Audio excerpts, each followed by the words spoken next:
l'apprentissage est essentiel. Notre rôle, c'est convaincre une entreprise qui, par exemple, n'avait pas jusqu'alors recours à l'alternance ou à l'apprentissage, de l'intérêt de recruter un apprenti et pas n'importe quel apprenti. J'allais dire celui qu'il lui faut. Et c'est très important parce que l'entreprise peut avoir des besoins très spécifiques. Ça peut être dans le commercial, ça peut être dans l'international. Et il est important de lui trouver un jeune qui s'intéresse à ce sujet et qui a vocation à acquérir de l'expertise en ce domaine.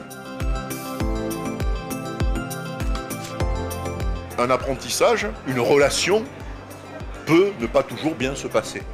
Et on a des accompagnateurs qui suivent souvent dans les CFA, la relation entre l'apprenti et son employeur. Sachez que le réseau des CCI avait dans le passé déjà le taux de rupture des contrats d'apprentissage par an le plus faible de tous les organisateurs. On avait 10% de taux de rupture. La moyenne France de rupture des contrats d'apprentissage était presque de 25%. Donc ça veut dire que très vite, on est dans la vigilance, un, de l'adéquation au départ, et deux, que le vécu dans le temps se passe bien.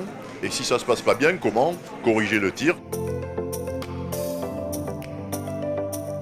On a mis en place pour les apprentis, comme pour les étudiants des écoles, les outils de distanciel, de e-learning, etc., qui leur évitent de plus en plus d'avoir à se déplacer, etc. Donc je pense que tout ceci montre que l'apprentissage a trouvé aussi sa place dans des zones rurales.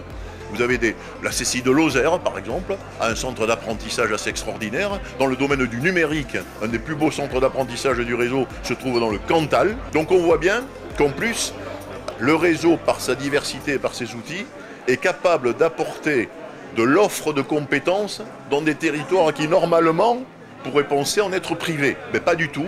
On est capable, avec des CFA régionaux, etc., de faire bénéficier l'ensemble des entreprises de la compétence qu'ils recherchent.